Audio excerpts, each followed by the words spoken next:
Hi, everybody. I started moderating before we listened to the trailer because I'm so excited about this panel discussion and I can't wait for our esteemed panelists to get into it. My name is Bridget O'Shea. I'm from the Documentary Association of Europe. We have the unique pleasure of collaborating with Cannes Docs now, I think, since our founding in 2020. Let's give this team a huge round of applause. Pierre-Alexis and Babette.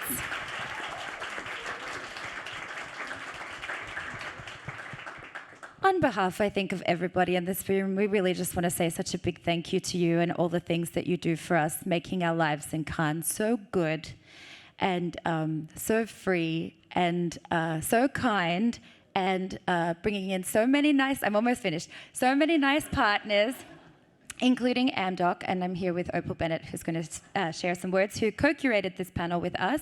And we're going to talk about Towards a Universal Value System in Documentary, Dismantling Borders for Greater Equality. So I wish you a lot of fun for the next 60 minutes, and I'm going to hand over to Opal.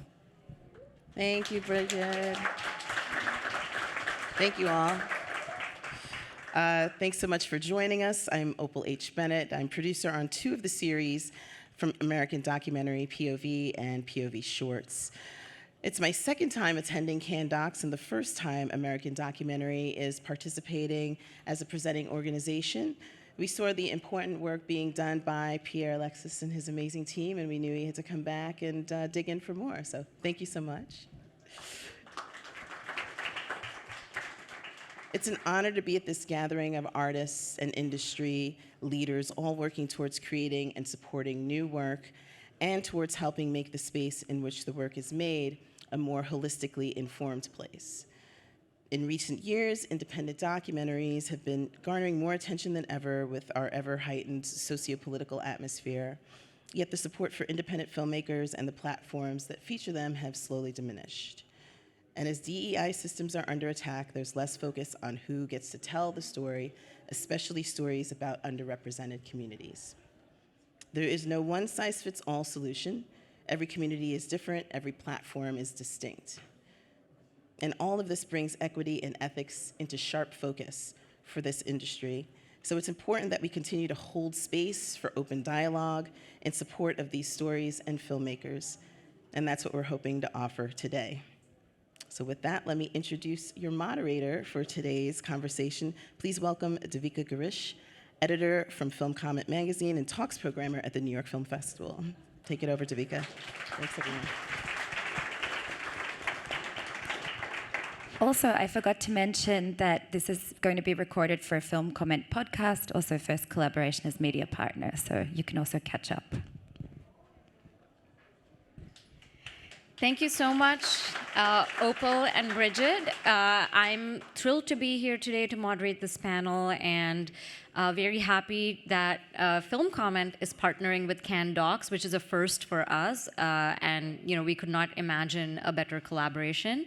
And I just want to underline what Bridget said. Film Comment has a daily podcast that I host from Cannes, and outside of the festival, we publish our podcast weekly.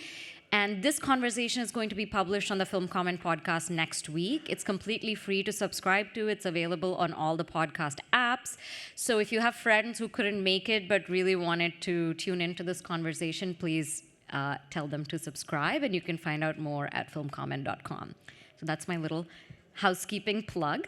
And I'm very excited to be joined by a wonderful panel of guests today. I'm going to ask them in Film Comment podcast tradition to introduce themselves because I think self-description is an interesting exercise. And so Kyoko, maybe we'll start with you. Sure, thank you so much. My name is Kyoko McCrae.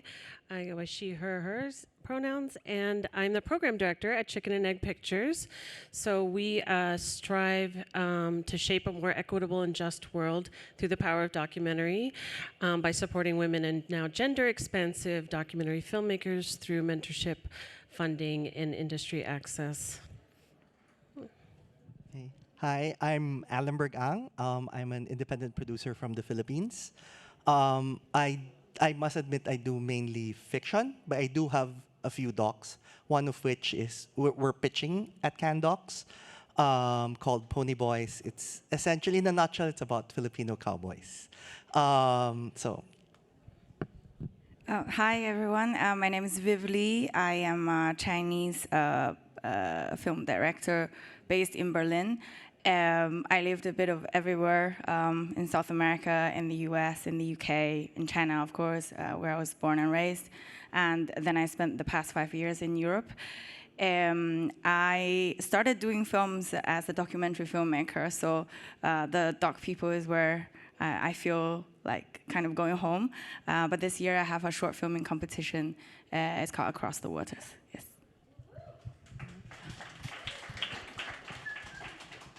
My name's Adam Perone. I'm the director of Sundance Institute's Indigenous program. We're a program that's been around since the founding of Sundance that supports Indigenous artists, not just in the US, but also around the world. And yeah, I'm also on the short film programming team for the festival as well, too. So yeah, it's great to be here. Thank you, all of you, for joining this panel. You know, you all have such different roles in the documentary ecosystem. I'm really excited to pick your brains how each of you approaches the central question that we have posed today, which in some ways, when I first encountered the title of the talk, when Bridget invited me, and you know, the title Towards a Universal Value System in Documentary, my immediate thought was there is no universal value system, right? I mean, it's already, the proposition already begins, I think, from a kind of mythical place. In fact, documentary is itself, for me, something that pushes against the idea of universality and instead actually emphasizes the idea of difference and contingency. So in that spirit, I wanted to open the conversation by asking each of you to share a work of documentary. It could be historical, it could be recent, it could be something you've worked on or someone you know has worked on, that is a kind of North Star for you as a model of ethical filmmaking. And you know, you could interpret that any way that you like. Adam, maybe we'll start with you this time. Yeah, sure. I think like one that I think of a lot, and one other thing I forgot to mention too, I'm also a co-founder and member of an organization that is a film collective that's called Cousin.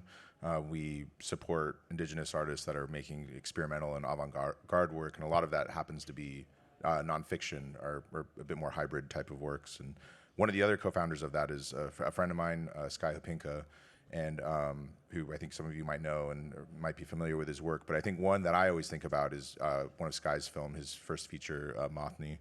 And I think, yeah, for me, I think it's also, you see that sort of came from a number of different things. Like once it's a film that's sort of the Pacific Northwest. And you know, Sky grew up there. He's Indigenous. He's not from those communities specifically, but the whole film is done in a language that is from the Pacific Northwest, one that Sky learned and teaches.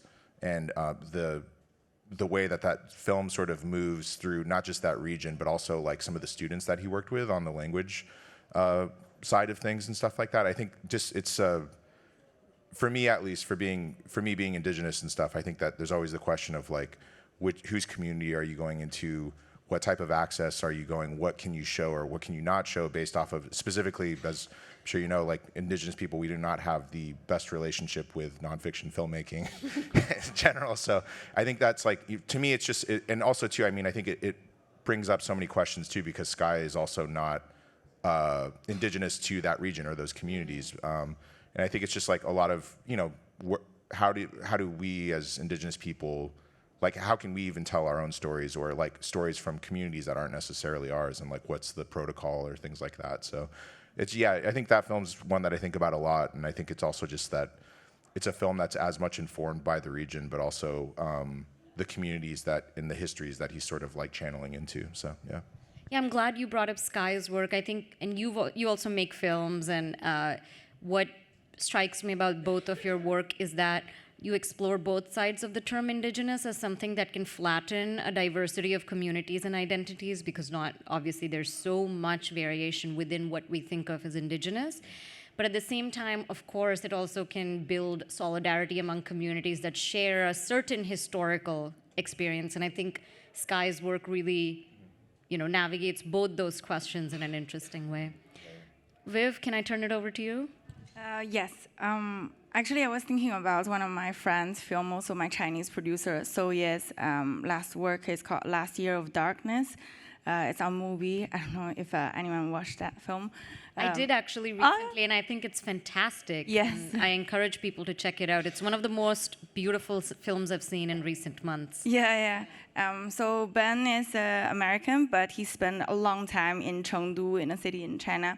He speaks the dialect. I can't even speak the dialect.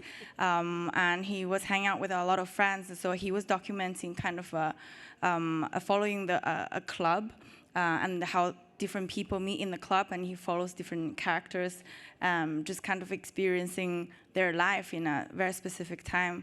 When I watched that film, I just felt that they definitely had a great time while filming it. And when I was making film, I also felt like, as a filmmaker, as a director, I feel like the process is part of the film as well. As an audience, probably it's a lot about like what you see in the cinema, but for me, there's another element, which is while we're making the film, and I think that can somehow, in a energy way, transcend in the result of the film. So I really look up to the part. Also, I know some backstage information, and I feel like, I really want to do a film like that, like to have a great process and to experience things. And when you see the end result, that kind of energy will transcend out. Yeah. Yeah, I mean, I knew nothing about the making of the film, but the film mixes documentary and also staged scenes, but you don't really know which is which. But I think that liberates the subjects a little bit from feeling like someone is watching them voyeuristically, because it feels like they are performing very knowingly for the camera. And I really enjoyed that aspect of the film, so I'm glad you brought it up. Yes. Alan? Yes. So as I mentioned, I think it's very difficult for me to pinpoint a documentary because I wouldn't know what happened in their sets, or But however, I can share an experience with one of the docs that I have now, which is in post. It's about voguing and underground ballroom. I don't know if you know this. So essentially, it's started by Latino and Black queers in New York, and now this tradition is being started in Southeast Asia. And so we're documenting the lives of the pioneers, the trailblazers of voguing in Southeast Asia. And one of the things that I had to negotiate with my director, because because they insisted that on the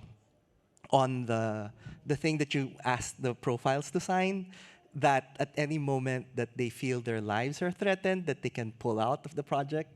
I'm like, really? We're gonna let them sign this? But at the end of the day, it's out of respect, for the profiles, for their lives, and so, yes. And comes from a place of recognizing that ultimately people are more important than movies, Yes. which is a perspective that I think sometimes lacks in this industry. So that's a great example. And as someone with Chinese heritage, I'm trying very hard to respect.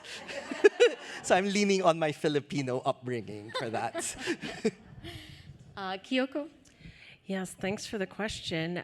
There's so many films that come to mind, but one that is sort of out there right now that I'd love to plug is Your Fat Friend by Jeannie Finley. That was a Chicken and Egg awardee for our program, and she's an incredible director from North England.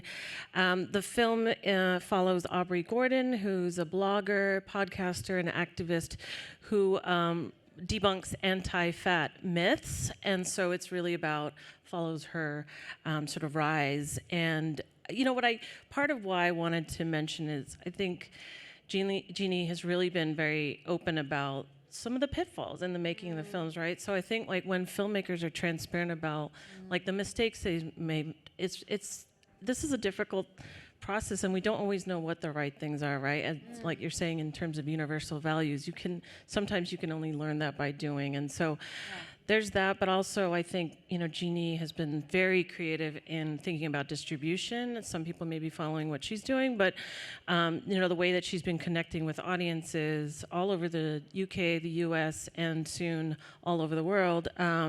Actually, she's been reaching audiences all over the world. I think currently she's been doing distribution through kinema and like really creative ways to do watch parties. And she's also been thinking about, as the film tours, contacting cinemas and asking about their seat sizes and like understanding, whether or not this is going to be a safe space for our audiences, and really pushing for cinemas to have bigger seats and things like that. So I think she's thinking really creatively, not just about production, but how she's engaging with audiences and connecting. Yeah, all your responses point to, again, the many facets that come up when we think of ethics in documentary, but cinema at large, because there is the relationships on the set, between people. There is what appears in the film. Sometimes you can find a film can make you really uncomfortable, even though behind the scenes it might have been a very smooth and, quote unquote ethical process. And sometimes the reverse also happens. And then there's also the relationship with the audience, what relationship is the film having with the audience. And it brings to my mind, this question that I've grappled with for a few years. I think of late, this idea of the co-creative documentary has become something of a trend, this idea where the filmmaker and their subjects collaborate on the documentary. And, I'm a critic, I interview a lot of filmmakers. So many documentary filmmakers will say, oh, they were as much directors of the film as me. I let them tell me what they wanted to do. Their input made the film. And I can't help but have a little bit of skepticism, when people say that, because I think there is no such thing as equitable collaboration in life, let alone in film, because when we meet another person, we're already bringing inequities, whether it's of privilege, education, nationality, whatever it is. So I've started to think of, instead of thinking of equitable, let's think of ethical collaboration. It doesn't mean that everyone has equal stake in the film, but that there is a transparent sense of exchange.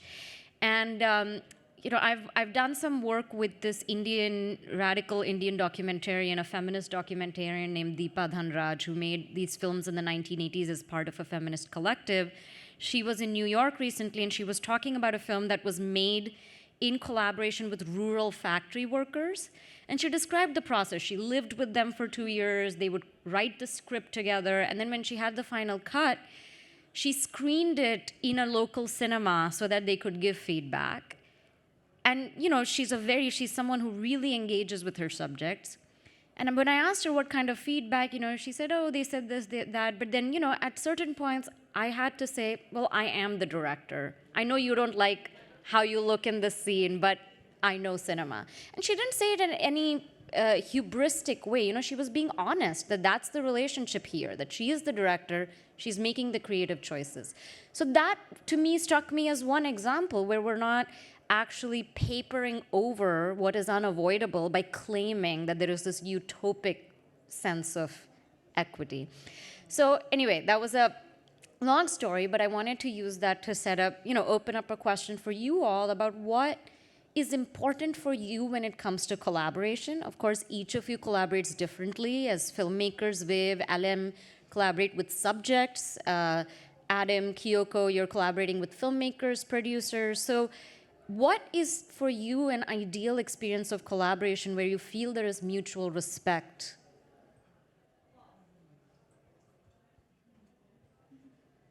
Alem, you jump in this time.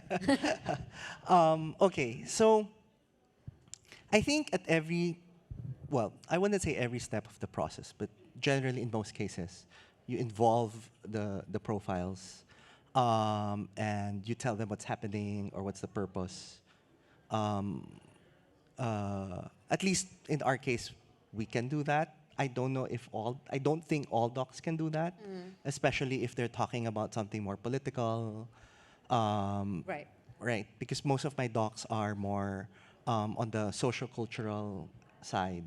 So we can do that. Like the Filipino cowboys, we do tell them why we're doing it or why we're filming, and they get it. And so that's the collaboration that we involve them in. You mentioned about showing them eventually the edit. I don't know how comfortable my director will be or I will be in that instance. However, depends, I guess, on how involved they are. Like, for example, for devogging, one of the profiles is actually credited as an associate producer.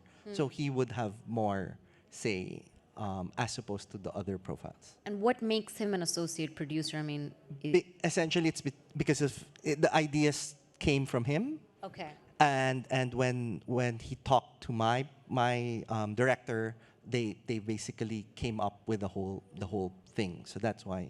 And why would you not be comfortable showing your cut to the participants? I don't know. Well, the same way, maybe if I did a narrative, I would also not be 100% sure that I'll want to show it to my actors before screening, because people tend to be very self-conscious. And as you said, right? Like, oh, I don't like how I look, or I don't like how I said it, and and at the end of the day, but that's not what's important. It's really what the messaging is and what you want to convey. At least from my perspective, maybe as a producer. I'm not sure as a director if you feel the same way, so I'm passing it on to you now. I actually try my best not to talk to them before, because like for my work, I do a lot of direct cinema. I try my best to hide the camera, like I'm not hide, like normally I shoot just myself, and I am even in front of the camera, so I interact with the people for my film, so as if a ghost is like handling the camera. And in this case, I think people just get more comfortable because I am as vulnerable as them in front of the camera. So in this case, I get a lot of footage that I want to as a direct cinema footage. But I do understand that you have to discuss afterwards to share with them what I've got, because to relax them, to get the most genuine thing that I can at that moment. And then later on, I would actually talk to them and share with them some of the results. But I think it's very important when you share this with them. As a filmmaker, it's so confusing at certain stage, because you've been with your film for a long time. And you don't know what is good, what is bad. And when somebody give you an opinion, like an idea, and you just start to think a lot as well. So I really want to protect my sanity from that. Maybe it's very sensitive, the stage when you show this to them, when you hear people's opinion. But I think it is important actually to show them. Yeah.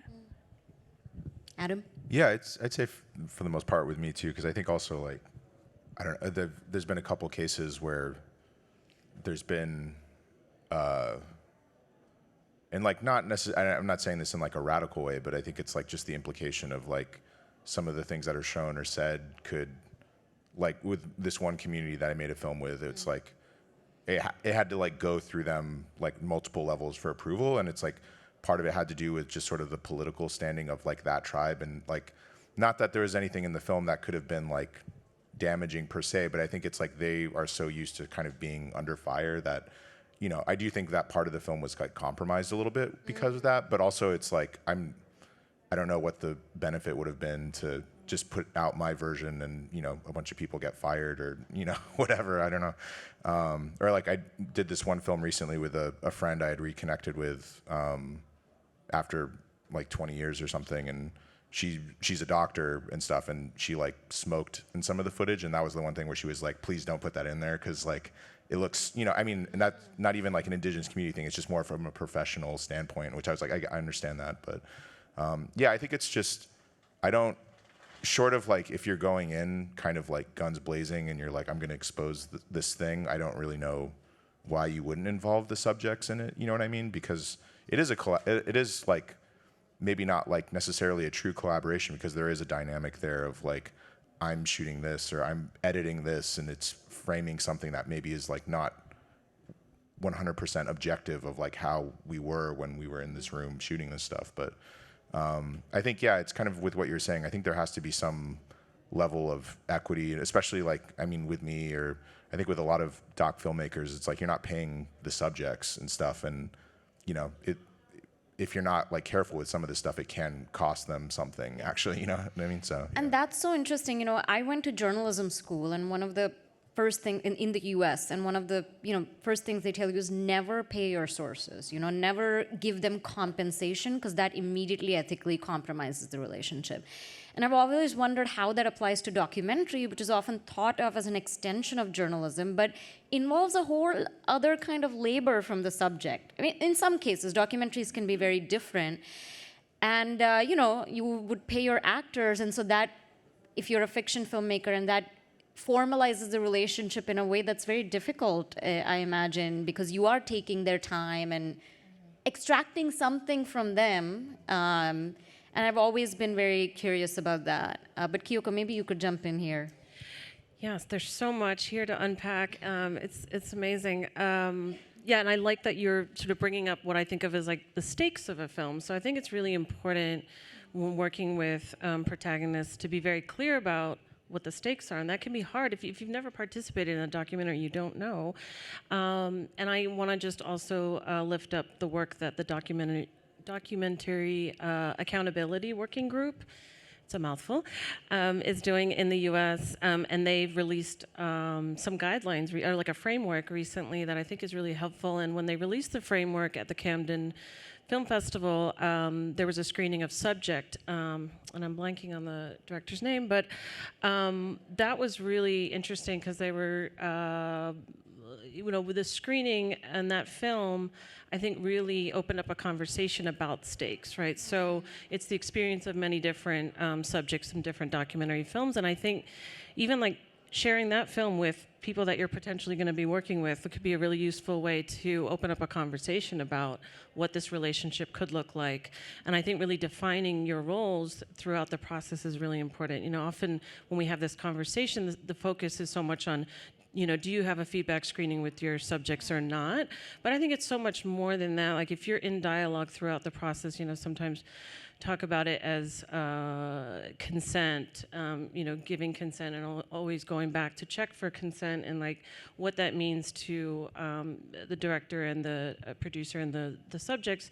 But yeah, I think really defining what your role is together. So when you are giving feedback, like I think oftentimes we just think of feedback as opening up for whatever comes to mind, but really like clearly defining why is it that you're giving feedback? What are you looking for? I think is really important. I know that the True False Film Festival in Missouri, USA, also has established a fund for subjects of documentaries. So I believe every year they award the subjects of one of the documentaries in the lineup, a fund that is donated, that is crowdsourced, which I thought was also an interesting concept, really making documentary spectators understand that the people they watch on screen are real people, that they could have some kind of intervene in some direct way. Kyoko, you brought up consent, and that's actually where I wanted to go next. I think that is a different word from collaboration, but a very important word in documentary. And last year, there was this film called To Kill a Tiger by Nisha Pahuja. She's an Indian-born Canadian filmmaker. And the film is about a young girl who, when she was, I believe, around 13, was gang raped in a village in India. And her parents decided to fight for justice. They go to the court. The whole village is kind of shaming her, and these traditions of honor come into play, but her family stands by her. And the filmmaker filmed their fight for justice and the girl's experience with her family. And then the film came out after the girl was 18, and they showed her the film, and the girl, according to the press notes that I read, the girl said, "I'm okay with showing my face. I don't have any shame." And I was very moved by the story, and also while watching the film, I could sense that, like, despite everything this family had gone through, they were refusing shame. Like, they were like, we didn't do anything wrong, our daughter didn't do anything wrong. But actually, and the film got nominated for an Oscar. But then it generated a lot of controversy in India, especially among people I know, programmers and critics, who felt that there was something exploitative there, that even though the girl had given consent, she's from a village, she doesn't know how documentaries travel, she doesn't know that people all over the world could watch this.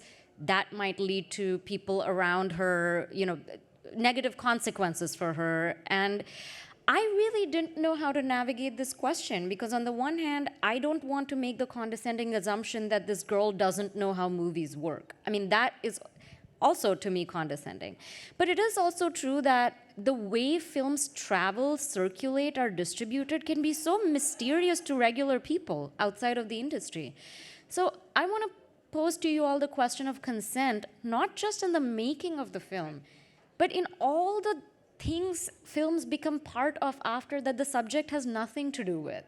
How do you develop a vocabulary of consent that, is it possible? Yeah, I mean, I think, again, the film subject does that very powerfully, because it is so much about the experience of these different subjects or protagonists. They're living with this documentary for the rest of their lives. It follows them, right? So I think it is very much about, what happens after a film is released, and it's hard to predict that, even when you are aware of how the industry works, to know like what that reach will have, how it will impact you personally. So yeah, I think it's a really important question, and we do have a obligation as filmmakers to to engage and converse about the stakes. I don't know. It is a question, again, too, mentioning sort of like, with myself being indigenous and how there's like, we have like a very fraught history with a lot of, with this side of filmmaking and stuff. But I mean, like one film that I think of also a lot is like, this is a film from 1961 he was a student at USC. It was this film called The Exiles. It was kind of like this lost film that it's been rediscovered over the last like kind of 15-ish years. But long and short of it, it's like this film was made at one time in LA. There used to be this neighborhood called Bunker Hill, and it was kind of a hub for recently relocated Native Americans in LA in particular. And he had spent, I don't exactly know the full story, but it's like I know that he had spent time where he found out about this community. Same thing, kind of like lived among them for a long time. Did like a number of audio recordings with them of just kind of like their lives and like how they got there and things like that.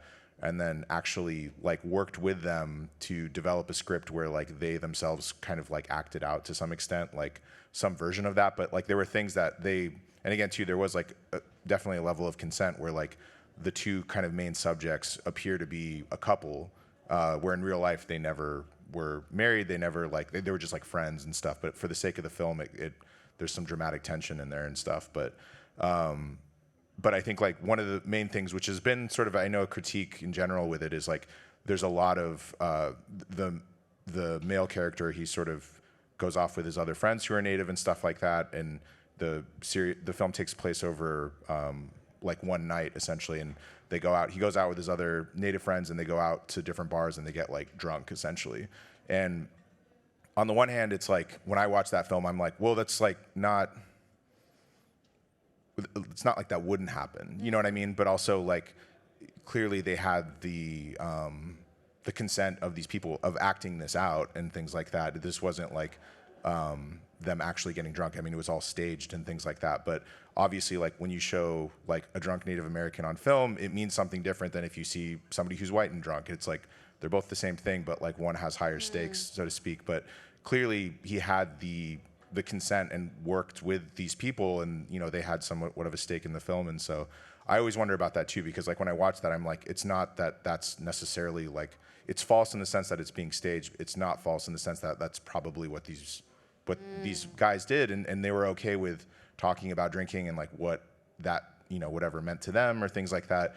And so, obviously too, there are repercussions of like, does this reinforce certain things and stuff like that? But also at the same time, I think there is a level of kind of, I don't know if arrogance is the right word, but I mean also thinking like, if these guys are okay talking about that and presenting it in a way that they're just having fun and maybe have a little bit of a problem with it too, it's like, I think there is a bit of a condescension there too, where it's like, it's kind of with what you were saying, where it's kind of like, well, why wouldn't they know this, you know? And like, they seem to put their time and energy into making this film, and so so that's kind of, I don't know, it's sort of an open-ended question. I guess Why I don't should have they an be answer. responsible for more than just themselves in a film about them? Exactly. Yeah. And it's like, and it is like, yeah, sure. Had that film been a bigger deal, it might have reinforced or, you know, played up certain stereotypes and stuff like that. But at the same time, it's sort of like, why do we, especially when it comes to certain subjects from specific communities, like, why do we put such a burden on the subjects to be like these perfect representatives? And I understand it because it's like the opposite has happened, but also it's like when they don't want to be the representative for this, it's like, how do we sort of, you know, how do we justify or, you know, sit with that, I guess. So, yeah. I feel like I was really thinking about this question because I think it's very hard to answer. But when you were talking about To Kill a Tiger, this example, I feel like the problem is within the world. It's not the filmmakers. Like, we make this film, obviously, like, because for me, when I make films, I put the camera, I say, I'm going to make a film. We're going to try to get sound footage. So people get into the camera with me. That means there's a certain level of consent. And then whatever happens afterwards, of course, we can assess it in a timely manner, like towards the current situation. But at the same time, like, if the world is so evil towards the protagonist and the film, I feel like we're not responsible for the evil and the bad side of what is happening around. So, and if we're really so afraid of it, and from that early stage we start to think about it, I feel like it's kind of projecting censorship as well, and that is not great for a creative process. So for me, I would think a bit more, flip this a little bit. Yeah. I think one thing to just quickly jumping off of that too, I think it's, I think by not allowing maybe some of these more flawed images, I think in some ways it also kind of dehumanizes the subjects and things like that, and you know, tries to whitewash certain realities and stuff like that in favor of, I don't know. It is difficult because you're like, yeah, some of these things can bring like real harm, but also it's like if the person maybe knows that or is aware of it, but they're still kind of like, well, this is my reality. Like, why am I doing this for the sake of the filmmaker to try to make a statement, you know? So, yeah. In Chinese, there is a saying, if a person, I mean, it's an old saying, but if a person doesn't smoke, doesn't drink, doesn't gamble, then you can't trust that person.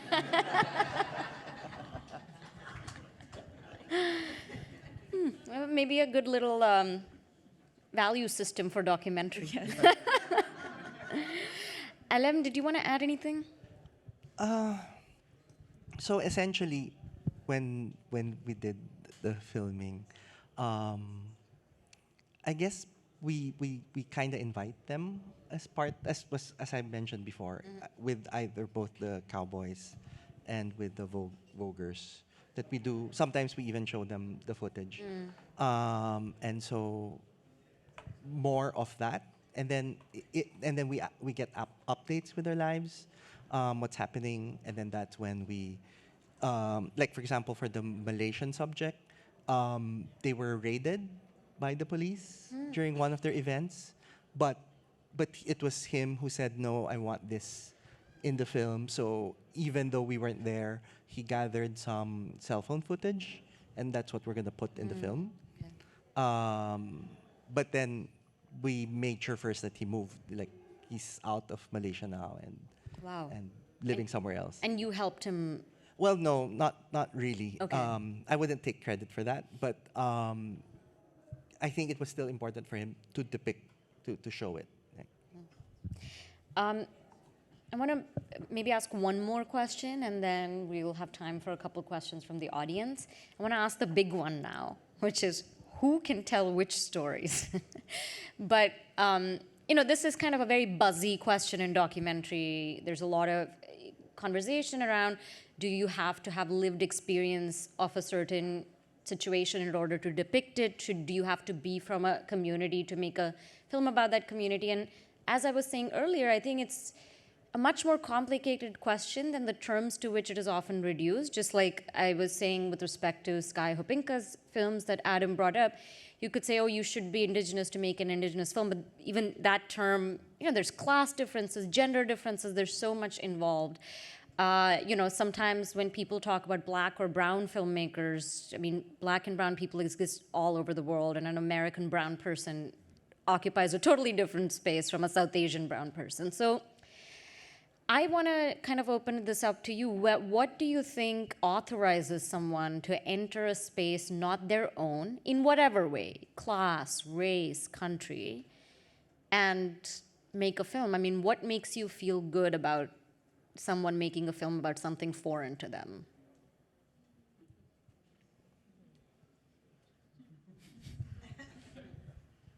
No, I don't. I mean, I guess like for me, I don't know, going back to kind of that example of like The Exiles, where it's like, here's this film student that was from like, I believe like Scotland or something like that, who went back and made this film.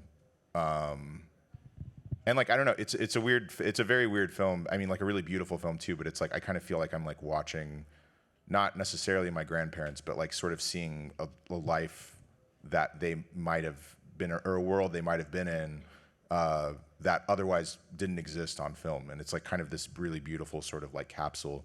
But also watching it and like knowing some of the stuff that like my communities deal with at the same time, and seeing like I mean, honest, I'm using that word like loosely here, but like somewhat of like an honest sort of thing in a way that's like not necessarily judgmental, but like a thing of it just seeming real, you know what I mean? But I think, I don't know if there's, at least for me, where it's like if there's some very loose, tenuous connection to the subjects or something like that, seeing some type of reality that aligns with like how this other filmmaker who has no sort of point of reference essentially beforehand, connecting. And I think there's something kind of beautiful and very sort of like human about that, about like an idea of cinema that can do that, of kind of like meeting at some place in the middle, or at least like seeing something reflected back in a way that you've always seen it, but also maybe is like slightly different. But yeah, but I also don't know, like, obviously there are limits to that, I guess. But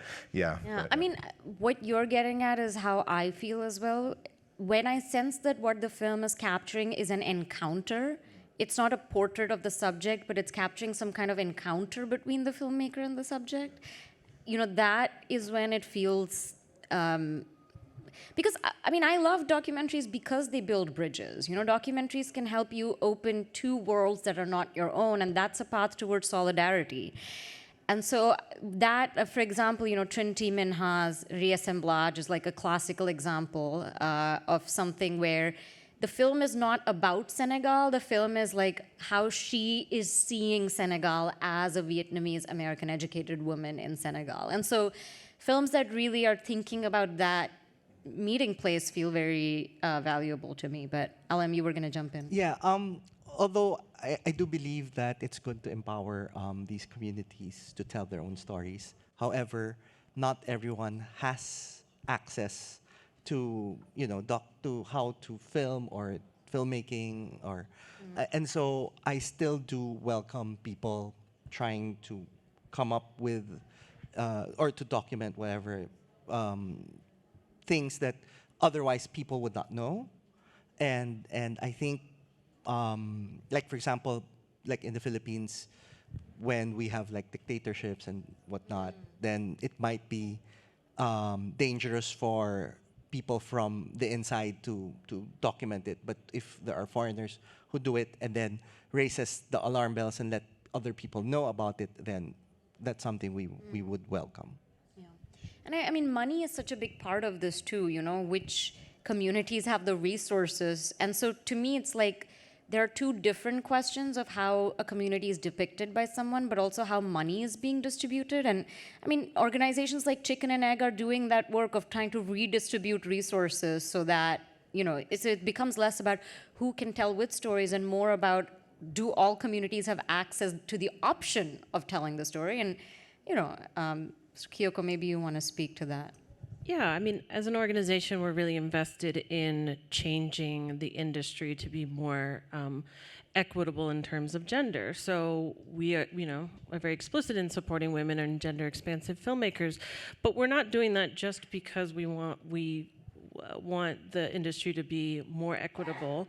It's because we believe that women and gender-expansive filmmakers have important stories to tell. That their lens and of course we have such a diversity of perspectives of where your gaps are in your understanding. And so if that means, bringing on a producer or a co-director or other members of your team who can really identify your own shortcomings. I mean, I do think we do have responsibilities as filmmakers. I'm also a filmmaker and theater maker, and so I feel like I've been grappling with this question my whole life. But if I think of all of my identities, like, oh my gosh, maybe I can really only make a film about a Japanese American woman who, grew up in Japan. It's like that's very, very narrow. So, I certainly believe that we can tell stories responsibly, but I do think it is about an investment that we're willing to make. And understanding where our own shortcomings are and who do we need to lean on for support and to educate ourselves and bring that awareness to be more responsible and ethical and always to be growing, right? Always to be learning. Yeah, I mean, to me, it's also about like who's profiting from whom, and that has moved in certain directions in the world for so many years. The West profiting from films made in the global South, where that profit doesn't come back. And that's how colonialism has worked forever. Raw material goes in one direction, and the profits go in another direction. So that's also, for me, an important way of thinking about this question. Shall we open it up to the audience, or do the panelists have any? Maybe, I don't know, Bridget, can you advise on how much time we have? Okay, great. So we should be able to take 2 or 3 questions. Maybe just raise your hands, and I think there's someone here who'll bring you the mic.